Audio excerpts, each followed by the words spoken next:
So I think hopefully this session is going to have it's going to be applicable to those of you who have been using it for a little while. You might learn some new tricks or tips, but also it's going to be a good summary of our content for those of you who have not used iCEV. So even though there are some of you who have some experience, I'm going to go ahead and explain what iCEV is for anyone who doesn't have a clear understanding of what iCEV is. So I like to personally describe iCEV as Netflix for teaching. With a subscription to iCEV, a teacher has access to video playlists and PowerPoint presentations, all of which provide direct instruction to students. There's also supplemental or additional instructional materials like assessments, class activities, hands-on activities, research projects to help kind of solidify the content that's being taught in those videos and PowerPoints.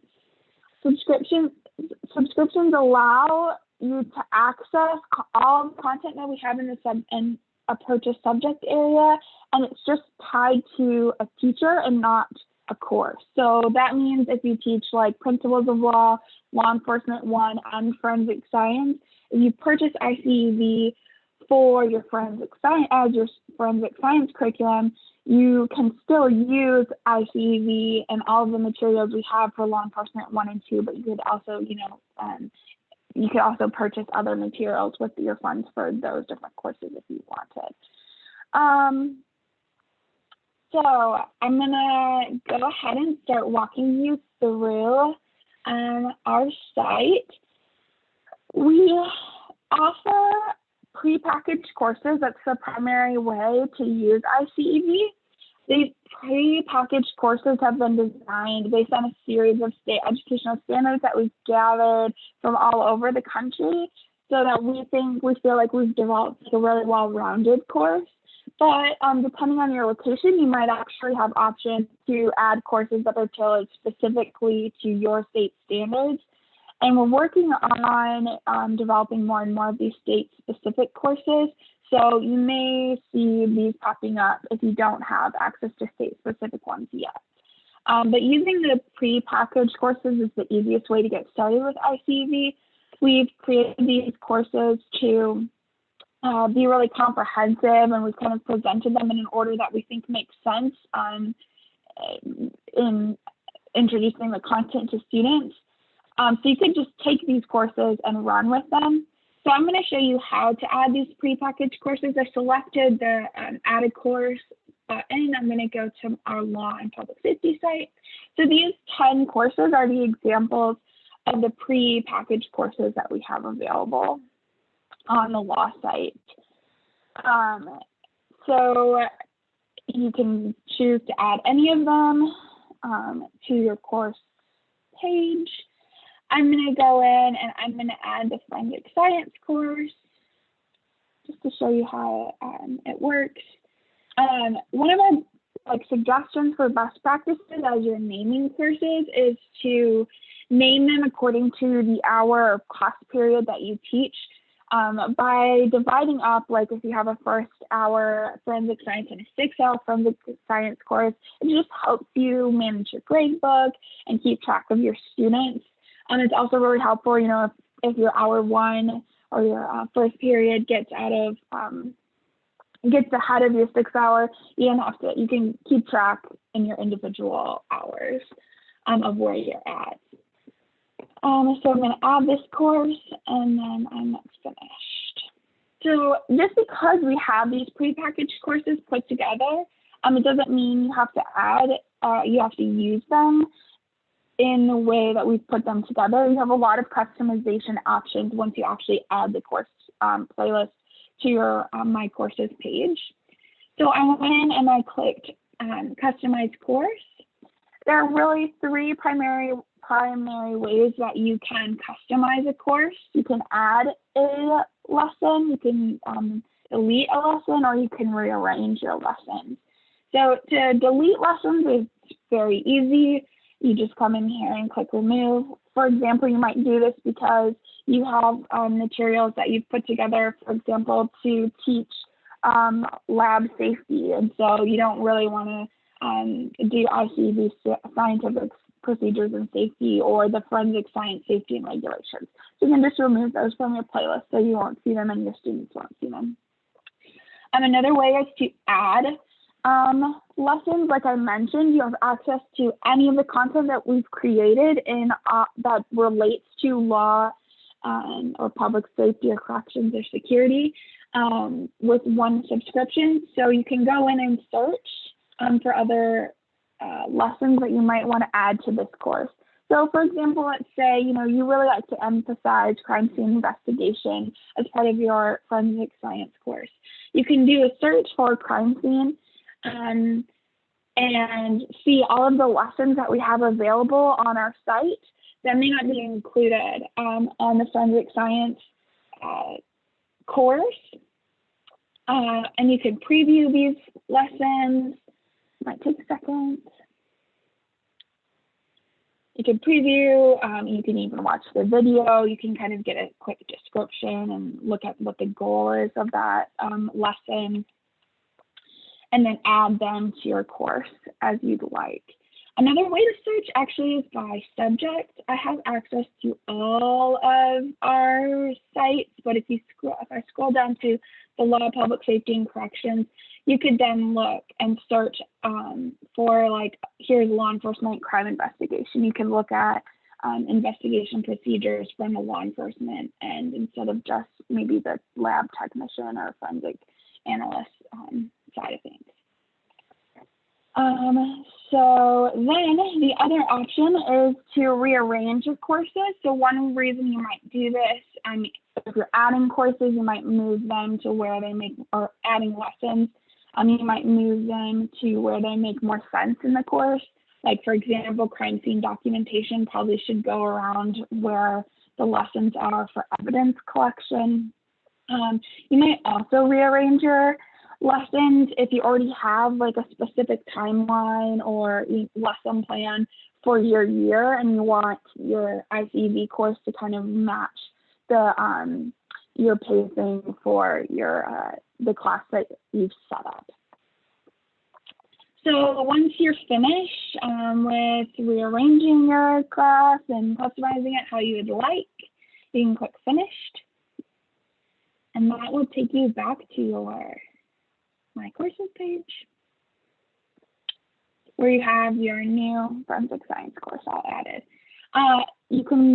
You only really need to do that customization for one class period, because you can go in here and copy the course. So let's say I have a 7-hour forensic science course. I can just go in and change this, and all of my customization will like be saved in this copy of the course. So that is how to create a course using a prepackaged system. There's another way. If you are a user who has used iCEV for a while, you can also create a custom course, and that's with this button right here. This is really ideal if you've been using iCEV for a while and you know, like, I have these 10 lessons that I love to teach, and those are the things that I'm going to use. I don't need the rest of the lessons that are included in a prepackaged course. What you can do is go through and kind of search by lesson title the lessons that you want to add. Another reason why you might use this customization or this customized playlist is if you have like a really unique course that you've designed maybe specific to your school or program, you can put together a course playlist this way as well. But like I said, I think the prepackaged stuff is the easier one to do. So if you're just getting started, that would be the way to go. Okay, so I'm going to go back to my courses page, and we're going to add a customized course. So the next step, once you've gone through and you've created your all of your courses that you're going to be teaching for a semester, you'll need to go in and add students, and that's a pretty easy process. Let me click on this forensic science course and I can show you what the adding students looks like. So you're going to go here to invite students. Students can either go through this URL to register for a course or for an iCEV account. And as part of that registration process, they're going to enter in a registration code that's specific to your course. So that will automatically enroll them when they register with a username and password. It will automatically enroll them into your course.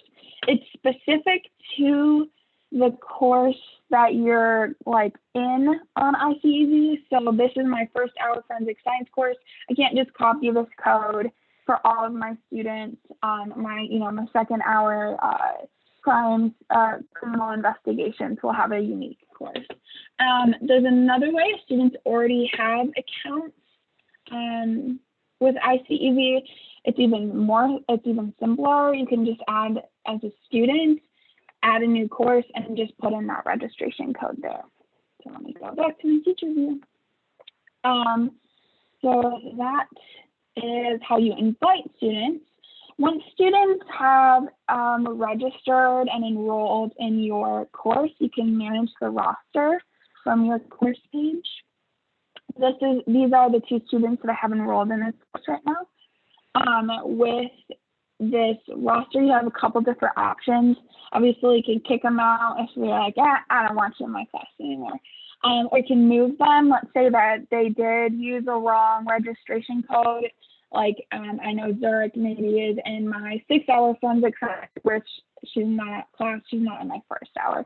I can go ahead and move her from here. That also is helpful if you have a student who's, switching hours, she was in one fall semester and then changes to a different hour second semester, you can move her that way.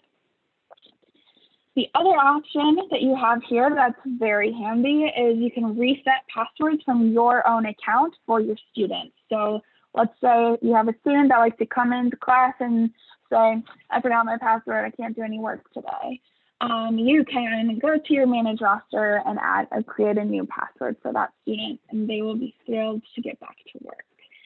So that is your manage roster tool. Now I'm going to go in and kind of show you what our lesson content looks like. Let's start with this DNA analysis lesson. All of our lessons first have just directional or direct instructional content. So that's either a video or a PowerPoint. Obviously, this one is a video. You're able to play this entire video from start to finish. Or you can, likewise, if it's a PowerPoint, you can go through the entire PowerPoint in one sitting. But this lesson in particular is going to be about 70 minutes long. So the way that we've designed our content, so, a student isn't needing to sit through 70 minutes of video content if you don't want them to, or, 150 slide PowerPoint in one sitting either, that's not enjoyable all the time. What we've done is divide up content into segments. So our thought process there is that you could just take, one of these segments and teach it. It's, able to be self-contained. So you're teaching concept with that segment, and then you can supplement that day's teaching with, hands-on activities or assessments or, research projects that are going to help solidify the student's learning for those topics. So, don't be overwhelmed if you seeing a PowerPoint when you open it up and it's huge. The way we kind of communicate what our thoughts are about teaching each of those different segments is through our lesson plan. If you scroll down in a lesson plan, you'll find a daily plan. It's just a really basic, here's the content that we think, the iCEV content that we think you could teach with each of these different segments. So you'll see in class 1, the students are only watching 6 minutes of video, but then they're working on a project and they're completing an assessment. Other things included in the lesson plan are our overviews for all of the activities and projects that we include in the iCEV content. This is great.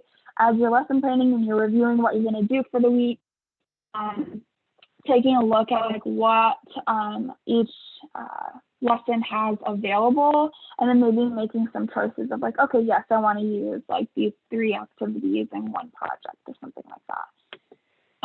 The other elements that's included on the lesson plan are objectives. These are great, you know, to get your students at the beginning of class.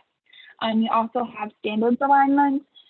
Some states are going to have the horizontal alignments or Common Core standard alignments if you have, if you're a Common Core state. So let me show you just what a PowerPoint looks like before I go through everything else. Let's see the blood spatter one because that's a cool PowerPoint. So again, you have your large window with your direct instructional content. This time it's just a PowerPoint. You have your objectives here on a PowerPoint that you can display in class. And then this main menu is shows you how we've broken down those segments. So each one of these different buttons will take you to a unique segment. So you can click here and look at types of spatter. I can show you the lesson plan too. I mean, it looks almost identical. I think just the thing to note is that it also lets you know how many slides each, you know, we recommend teaching. So like that first segment of video is only 24 slides. So when you're looking at a slide, you know, 72 slides, it just might seem a little bit overwhelming, but we've broken it up. Or we suggest breaking it up. You don't have to teach the day-by-day plan, but I would say if you want it. So in addition to this direct instructional content, we also have like additional instructional materials to help reinforce that content. So we have 2 types of assignments, class assignments with projects and activities. Activities are shorter class assignments that can be completed during class time typically. They may be like more hands-on or like maybe directly related to the lesson content in some way, like, you know, graphic organizers could you know, reflect on what the video they just watched was. And an example of what this looks like is this activity, Does Distance Matter? And it's a hands-on activity where students will be making blood spatter from different distances and kind of measuring what the impact on the blood spatter, the blood spatter droplets, how the distance impacts that. So there's like a very, you know, hands-on activity that will be completed probably in 1 day's worth of class time. Then the projects are a little more kind of considered a little more rigorous. They require like research or might engage like students' creativity or critical thinking skills. They're typically more sustained assignments. So the student's going to work on the project for a couple of days. They might have some sort of deliverable, like, you know, a research essay or an infographic or a brochure or something that they're turning in, or it also might be some sort of presentation. So an example of a project is the surface texture project, where students are going to collect some different surface texture materials, and then they're going to test how blood droplets appear or blood spatter appears on these different surfaces. And then they're going to develop a presentation to share the knowledge that they've done in their or they've gained through their research with their students. So that is a project. We also have vocabulary handouts. These are just kind of your basic list of important vocabulary that students are going to run into in the lesson content. We have notes, which are just outlines to follow along with the PowerPoint or the video and notes. And then we have assessments.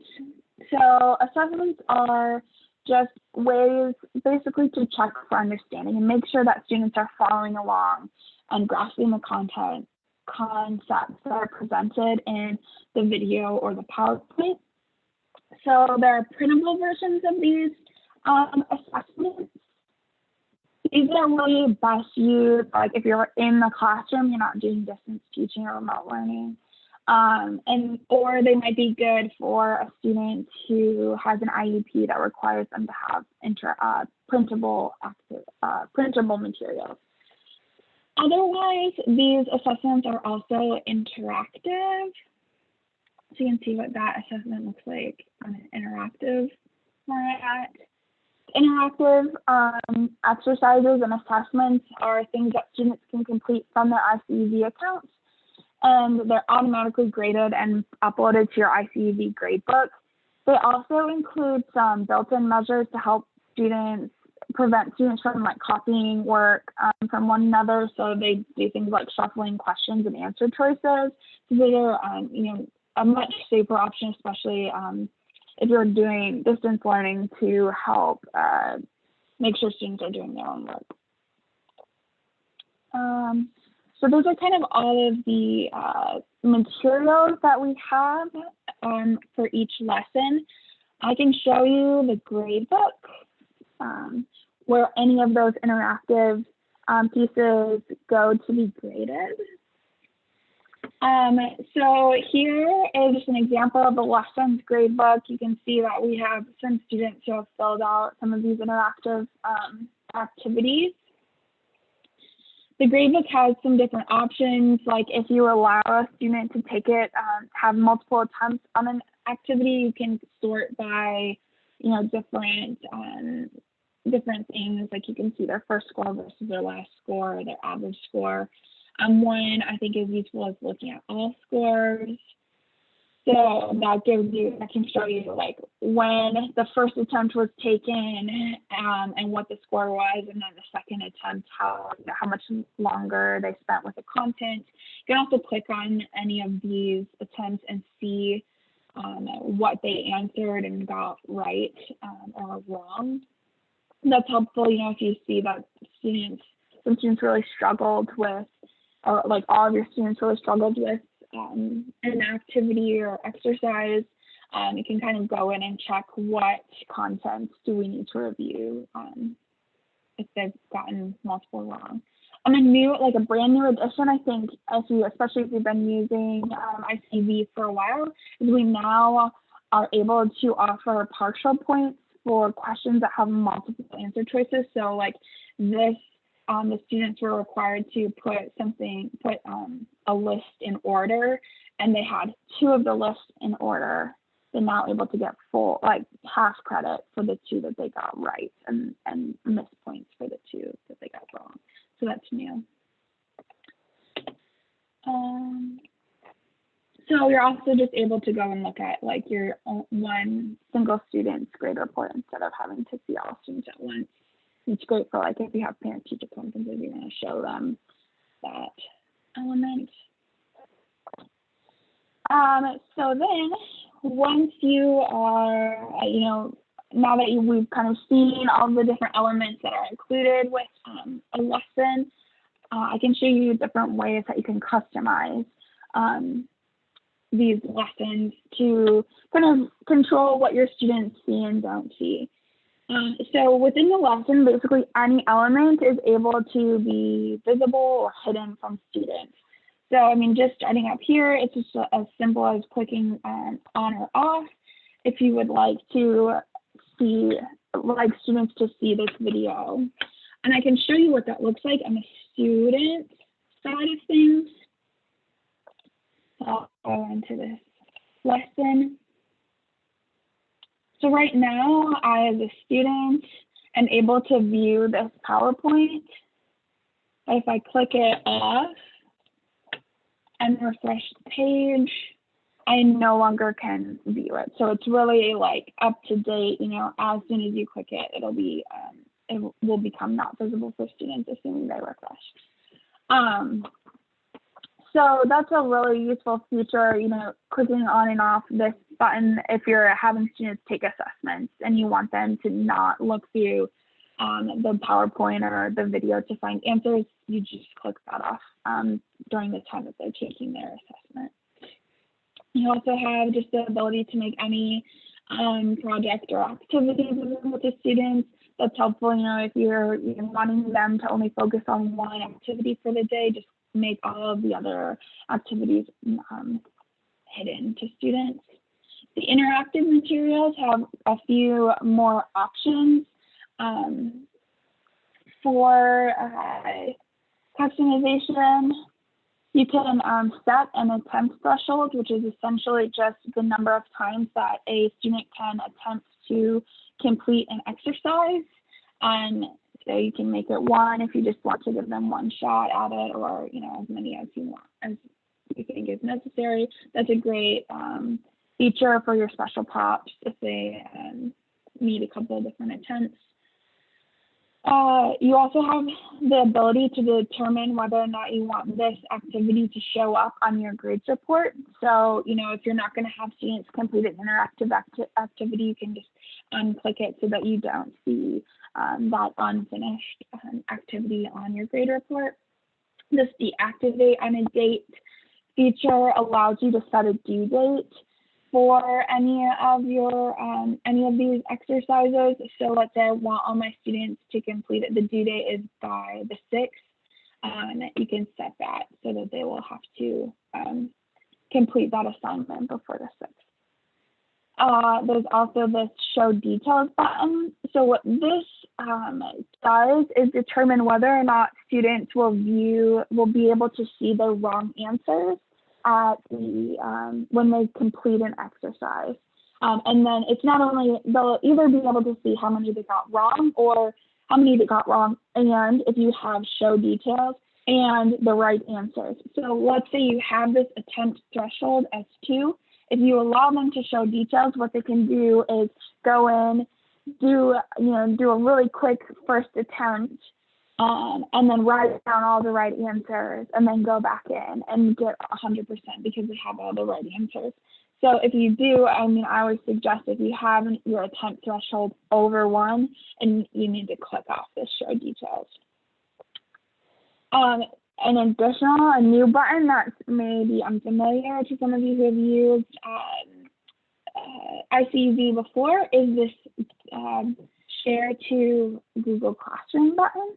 So this is a way if you want to access iCEV, all of our interactive materials and any of our materials with this green button are available to be to Google Classroom. I'm not super, because this is a new feature, I'm not super familiar with it, but there is an LMS session through this PD seminar. So I would encourage you, if you're interested or you use an LMS and your students are accessing iCEV that way, or you want your students to access iCEV that way, I would suggest going to that LMS integration session. So those are all of your customization options from the lesson perspective. You also have some options for your at the course level. So one of the big things is just showing your lesson visibility. If I pull up my student page right now, I can see, as a student, I can see every single lesson in this playlist as of right now. So that means then I, as a student, could go in and work ahead, or get all the answers and kind of collect everything ahead of time. So what we could do is make all of these, all lessons hidden, and then you can come in and say, okay, we're currently working on crime scene sketching, so I'll make that visible to students. And then I know based on my timeline for the course, we're going to start DNA analysis on the 7th, so that will start popping up on the 7th, and then like I'll set this to come up on the 18th because I know that's when we're going to get started with fingerprint impression analysis. So I've refreshed this on my student page. The only thing I have, the only lesson I have available to see is that iCEV sketching lesson. But it all still appears, and I can still fiddle with it as a teacher on my end. Some other options you have just are like, you know, checking boxes on and off, like at the lesson view, but you can handle it from a course perspective. So let's say, you know, this is lesson assessment and activities. That's to hide anything extra. That's basically just if you want to allow, like, just have students view the project or the PowerPoint or the video. You can hide all of the assessments and activities. These answers are that kind of correspond to that show details button. You can hide all of your answers so that they can't see those right answers when they complete anything. There's printable activities.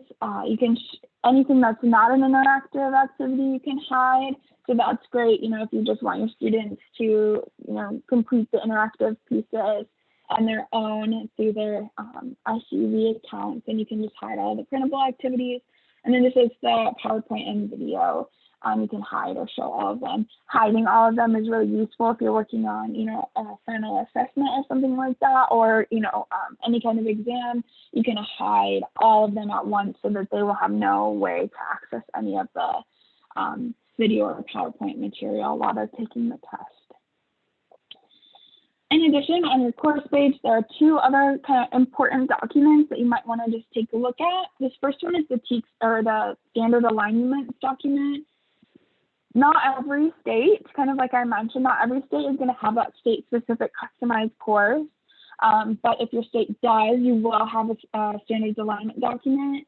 There's kind of two parts to it. There's your scope and sequence document. And there's also a breakdown of each lesson in the course and what standards it fulfills. If you don't have a standards alignment document in your state yet, we're working on creating more of them. And like I said, so you may see those pop up. Finally, we have the special populations document.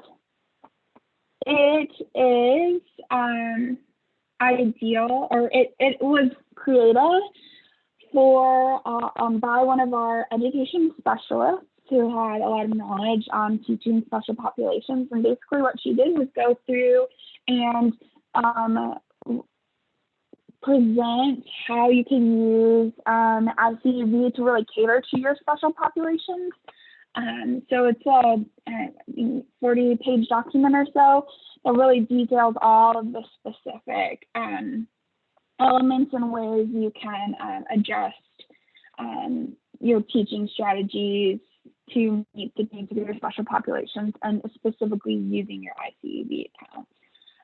You know, so there's customized courses. It's going to talk about all of that stuff. So it's a great document. You know, if you do have special populations in your classroom and you're wanting to know, you know, how can I use iCEV to, you know, make some of those IEPs or modifications or accommodations easier, you can look at this document. But even if you don't have any special populations, the end of this document has some really useful tools. There's an appendices of several graphic organizers, like for vocabulary and note-taking, that are really useful that you might want to use. So it's worth checking out to kind of see if there's anything in there that you might take and have students use with their iCEV lessons.